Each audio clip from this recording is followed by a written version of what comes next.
BJP ছেড়ে তৃণমূলে যোগ দিলেন রাহুল লোহার। মঙ্গলবার আলিপুরদুয়ার জেলা তৃণমূলের দলীয় কার্যালয়ে মাদারিহাটির গত উপনির্বাচনের বিজেপি প্রার্থী রাহুল লোহার যোগ দিল তৃণমূলে। এদিন তাকে দলীয় পতাকা তুলে দিয়ে দলে স্বাগত জানান আলিপুরদুয়ার জেলা তৃণমূলের সভাপতি প্রকাশ চিকবড়াই। এছাড়াও উপস্থিত ছিলেন জেলা তৃণমূলের অন্যান্য নেতৃত্বরা।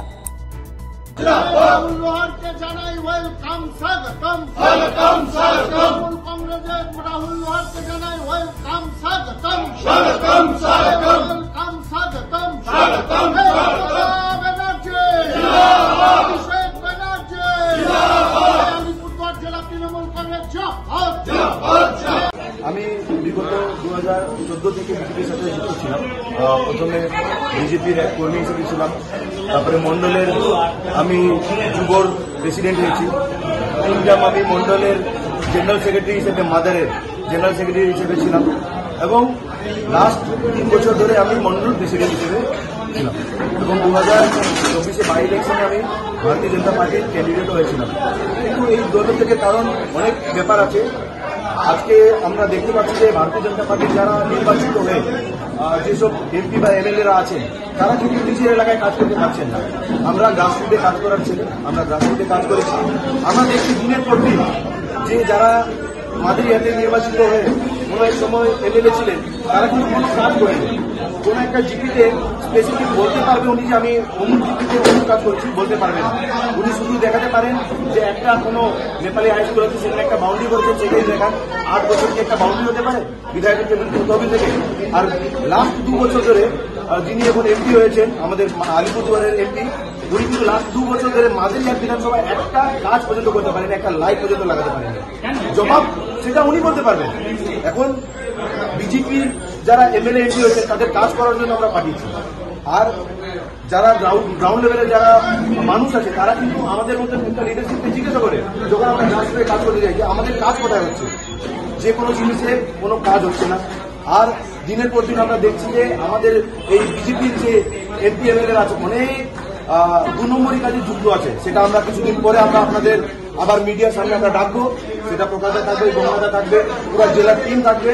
আমরা সেটা প্রকাশ করব যে বিজেপির এমপি এমএলএরা কোন জায়গায় কিভাবে মানুষকে মারছে, জিন্দা মানুষকে তারা মৃত ঘোষণা করছে, সেটা আমরা কিছুদিন পরে আপনারা দেখতে পারবেন। এবং মমতা ব্যানার্জি যেভাবে পশ্চিমবঙ্গের মধ্যে সাধারণ মানুষের জন্য যেরকম যোজনা নিয়ে এসেছে, সাধারণ মানুষের বাড়ি বাড়ি পৌঁছে দিচ্ছে, সেটাতে আমি অনুপ্রাণিত হয়ে আজকে আমি টিএমসি পার্টিতে যোগদান করেছি। এবং আমি আশা রাখবো জেলায় যেভাবে আমাকে কাজ করাবে এই জেলায়, আমি সেভাবে দলের সাথে কাজ করবো, মানুষের সাথে কাজ করব এবং এই টিএমসি যে আমাদের পার্টি আছে তাকে আমরা এগিয়ে নিয়ে যাওয়ার চেষ্টা করবো সবাই মিলে। সেটা দল ঠিক করবে, প্রার্থী হবে হবে না সেটা দলের ব্যক্তিগত, সেটা দল সিদ্ধান্ত, সেটা আমাদের কারো সিদ্ধান্ত না। আমি আশা করি সেটা দল সিদ্ধান্ত করবে। যেই ক্যান্ডিডেট হোক তার জন্য 100% রাহুল লোহার, সেটা মাদারিহাটে হোক বা আলিপুরদুয়ারে হোক দেবে। মানুষের পরিষেবা দেওয়া দরকার। আজকে কেন মানুষের ক্ষোভ? 5 তারিখ ফ্লাড হলো, কোনো এমপি এমএলএ ফ্লাড সিচুয়েশনে মানুষের পাশে যায় নাই, ত্রাণ বিলি করে নাই, খিচড়ি খাওয়ায় নাই, ওদের ক্যাম্পে যায় নাই, কিচ্ছু যায় নাই, খালি ফটো তোলা। তো প্রবলেম কি আছে? মানুষ এটা বুঝে গেছে কি ভারতীয় জনতা পার্টিকে ভোট দিয়ে আর কোনো লাভ নাই। আজকে রাহুল আমাদের সাথে আছে এবং আজকে জয়েন করলো। দীর্ঘদিন থেকে কন্ট্যাক্টও ছিল, কিন্তু আমি সহি সময়তে আসলে ওকে বলেছিলাম যে সহি সময় আসলে আমরা জয়েন করাবো। আমাদের জেলা কমিটিও ডিক্লেয়ার হয় নাই, আমরা গুছাই নিয়ে সবাইকে কিন্তু কাজে লাগাবো।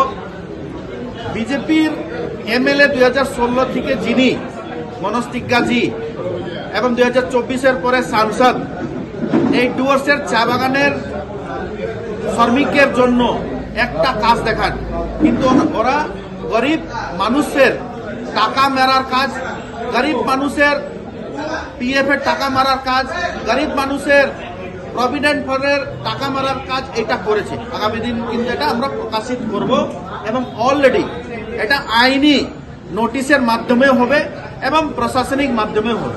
মুখ্যমন্ত্রী উত্তরবঙ্গ সফরে উপহার দিচ্ছেন। মাননীয় মুখ্যমন্ত্রীকে ধন্যবাদ জ্ঞাপন করি। আমাদের প্রকৃতি আপদা 5 তারিখ আসলো দিনের বেলা, আমরা সবাই জানি 7টা-8টায় শুরু হলো। 6 তারিখ দিদি আমাদের জেলাতেও আসলেন। 27টা গ্রাম পঞ্চায়েতে ফ্লাড হয়েছে আমাদের জেলাতে এবং আমরা 5 তারিখ সকাল থেকে মাঠে ময়দানে ছিলাম, যত পর্যন্ত মানুষকে রেস্কিউ করি নাই। জলপাইগুড়ি জেলাতে বেশি ক্ষতি হয়েছে, দার্জিলিংয়ে ক্ষতি হয়েছে, কালকে জলপাইগুড়ি গিয়েছেন এবং আজকে দার্জিলিংয়ে। মানুষের পাশে কে থাকেন? মাননীয় মুখ্যমন্ত্রী সুশীল মমতা বন্দ্যোপাধ্যায়। তো এটা উপহার না, অনেকদিন ধরে রাহুলের বক্তব্য ছিল, রাহুলের স্টেটমেন্ট ছিল আর বিজেপি আমি করব না, আমি তৃণমূল কংগ্রেসে যোগদান দিব। আমরা পূজার মাহল ছিল, তার জন্য পূজার মাহলে আমরা ওকে যোগদান করাই নাই। ঠিক দুর্গা পূজার পরে, দশমীর পরে, কালকে লক্ষ্মী পূজা হলো, আজকের দিন যোগদান করাইছি। পূজাতে আমরা এই যোগদানটা করাইনি। দাদা, কোথাও দাঁড়িয়ে কি তৃণমূলের শক্তি হারাচ্ছে বিধানসভার আগে, যাতে করে বিজেপি থেকে সমস্ত লোকজন যোগদান করছে তৃণমূলে? তৃণমূল কংগ্রেস 2024 নির্বাচনে 6,19,000 ভোট পেয়েছে। যে তৃণমূল কংগ্রেস 2019 নির্বাচনে 5 লাখের মধ্যে ছিল। বিজেপি 7.5 লাখ ভোট পেয়েছিল 2019 নির্বাচনে। 2024 নির্বাচনে বিজেপি 6,95,000 ভোট পাইছে। তার মানে কার ভোট বেড়েছে বা কার ভোট ঘটেছে এটা আপনারা ম্যাথমেটিক্স ক্যালকুলেশন করে বলে নেন। আজকে বিজেপির বিধায়করা আজকের দিনে খিচমেরি ফটো করার জন্য কয়েক জায়গা ঘুরতেছেন এবং ওই খিচমেরি ফটো বলাতে কয়েকটা জায়গা পাবলিক এদেরকে তাড়াচ্ছে।